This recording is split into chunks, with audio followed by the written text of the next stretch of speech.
Shalom maatjies, baie welkom by nog 'n storietyd. Het julle julle huiswerk gedoen?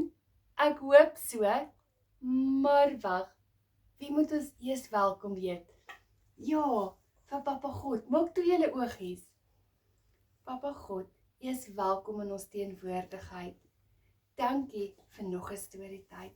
Dankie dat U vir ons lief is en dankie dat elke maatjie spesiaal is. In Jesus naam, amen. So maatjies, vandag wil ek vir julle vertel, hoe hoor ons Papa God se stem? Dink julle dit moet wees, dat hy hard moet praat? Of dalk soos 'n alarm wat afgaan?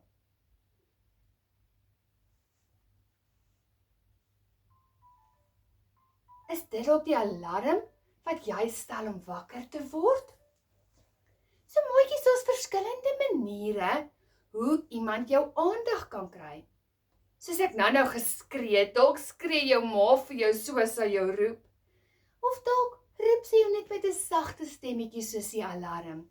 Ding, ding, ding, ding, ding, ding, ding, ding. Maar maatjies, ek wil gou vir julle van iemand in die Bybel vertel.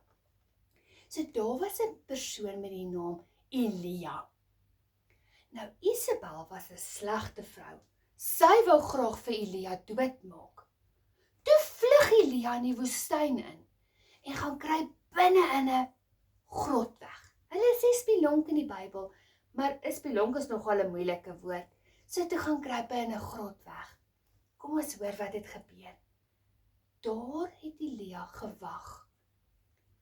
Here, het U verbygegaan? Het Elia gevra, want hy het 'n wind gehoor. En die wind het 'n aardbewing gebring. En in die aardbewing het Elia gewonder of dit dalk die Here is wat met hom praat. En na die aardbewing was daar vuur. Maar dit was ook nie die Here wat gepraat het nie. Nee. Toe Elia rustig raak en buite die spelonk gaan staan, toe hoor hy 'n stem. En daar kom 'n stem na hom wat sê, "Wat maak jy hier, Elia?" So eendag sal Juffrou Jolie vir julle die hele storie oor Elia vertel en hoekom hulle hom wou doodmaak. Maar vandag wil ek meer praat oor hoe hoor ons die Here se stem. So in vandag se lewe praat die Here nie regtig meer met 'n stem met ons nie. Maar die Here praat in die Bybel met ons. So as ons voel ons het regtig hulp nodig van Papa God, dan kan ons gaan sit en sê, "Papa, wys vir my, wat wil jy vir my sê? Hier's soveel beloftes en soveel woord van U hier binne. Ek is seker ek kan die stem hierdeur hoor." Maar mens kan ook droom. So as jy slaap partykeer, dan bring die Here vir jou 'n droom. Papa God praat ook deur ander mense. Ja, so iemand kan na jou toe kom en vir jou sê, "Die Here sê so." Maar ons moet bietjie versigtig wees, want daar's baie vals profete.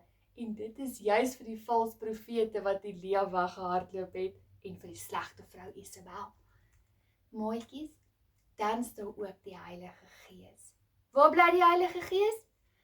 Binne in ons. So dis daai stemmetjie in jou kop wat vir jou sê, "Dalk moet jy dit nie doen nie. Dis dalk nie so goeie idee nie." Of hy sê vir jou, "Ek dink jy moet jou huiswerk gaan doen, want anders gaan jy definitief môre in die moeilikheid wees." Dit is ook hoe Papa God met ons praat, met 'n stemmetjie binne in ons. As jy rustig voel oor iets, dan weet jy dis Papa God. Maar as jy onrustig voel en jy's bang, dan is dit die duiwel. Dan sal ek dalk bid dat Papa God jou moet rustig maak. So kom ons sê vir Papa God dankie vir sy stem. Papa God, baie dankie vir U stem. Dankie dat U nog steeds in vandag se besige lewe met ons praat.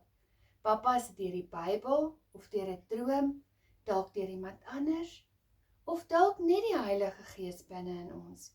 Ons loof en ons prys U daarvoor. In Jesus naam. Amen.